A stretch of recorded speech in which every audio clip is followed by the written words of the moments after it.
ഫെബ്രുവരി 16 പരിശുദ്ധ നാമത്തെ വാഴ്ത്താം. Daniel 3:24-29. Nebuchadnezzar പരിഭ്രമിച്ച് പിടഞ്ഞെഴുന്നേറ്റു. തൻ്റെ ഉപദേശകന്മാരോട് അവൻ ചോദിച്ചു, 3 പേരെയല്ലേ നാം ബന്ധിച്ച് തീയിലെറിഞ്ഞത്? അതെ രാജാവേ, അവർ പറഞ്ഞു. രാജാവ് പറഞ്ഞു, എന്നാൽ അഗ്നിയുടെ നടുവിൽ ബന്ധനം കൂടാതെ 4 പേർ നടക്കുന്നത് ഞാൻ കാണുന്നു. അവർക്കൊരു ഉപദ്രവവും ഏറ്റിട്ടില്ല. 4-ാമത്തവൻ കാഴ്ചയിൽ ദേവകുമാരനെ പോലെ ഇരിക്കുന്നു.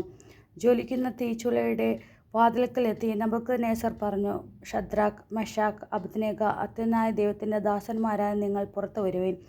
അവർ അഗ്നിയിൽ നിന്ന് പുറത്തു വന്നു. പ്രധാന ദേശാധിപന്മാരും സ്ഥാനാപതികളും നാടുവാഴികളും രാജാവിൻ്റെ ഉപദേശകരും വന്നു കൂടുകയും ആ 3 മേൽ അഗ്നിക്ക് ഒരു ശക്തിയും ഉണ്ടായിരുന്നില്ലെന്ന് കാണുകയും ചെയ്തു. അവരുടെ തലമുടി കരിയുകയോ വസ്ത്രത്തിന് കേടുപറ്റുകയോ അവർക്ക് തീയുടെ ഗന്ധമേൽക്കുകയോ ചെയ്തില്ല. നെബൂഖദ്നേസർ പറഞ്ഞു, ഷദ്രാക്കിൻ്റെയും മെഷാക്കിൻ്റെയും അബേദ്നെഗോയുടെയും ദൈവം വാഴ്ത്തപ്പെടട്ടെ. സ്വന്തം ദൈവത്തെ അല്ലാതെ മറ്റൊരു ദേവനെയും ആരാധിക്കുകയോ സേവിക്കുകയോ ചെയ്യുന്നേക്കാൾ സ്വശരീരങ്ങളെ പീഡനത്തിന് വിട്ടുകൊടുക്കുന്നതിനും രാജകൽപ്പനയെപ്പോലും അവഗണിക്കുന്നതിനും തക്കവിധം തന്നിൽ ആശ്രയിച്ച തൻ്റെ ദാസന്മാരെ അവിടുന്ന് സ്വന്തം ദൂതനെ അയച്ച് മോചിപ്പിച്ചുവല്ലോ. അതുകൊണ്ട് ഞാനിതാ ഒരു കൽപ്പന പുറപ്പെടുവിക്കുന്നു.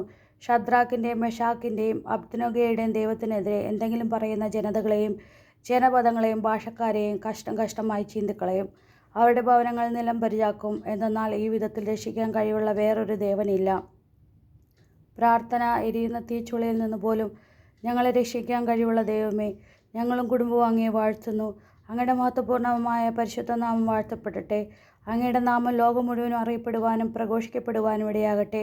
രക്ഷിക്കപ്പെട്ട അനുഭവത്തിൽ നിന്ന് ദൈവത്തെ സ്തുതിക്കുന്ന യുവാക്കന്മാരോട് ചേർന്ന് ഞങ്ങളും അങ്ങയുടെ പരിശുദ്ധ നാമത്തിന് സ്തുതി പാടുന്നു. ഞങ്ങളുടെ അനുദിന ജീവിതത്തിൽ നിരന്തരം അങ്ങയെ സ്തുതിക്കുവാൻ ഞങ്ങളുടെ നാവിനെയും അധരത്തെയും ഹൃദയത്തെയും വിശദീകരിക്കണമേ.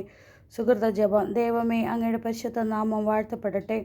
ദൈവമേ, അങ്ങയുടെ പരിശുദ്ധ നാമം വാഴ്ത്തപ്പെടട്ടെ. ദൈവമേ, അങ്ങയുടെ പരിശുദ്ധ നാമം വാഴ്ത്തപ്പെടട്ടെ.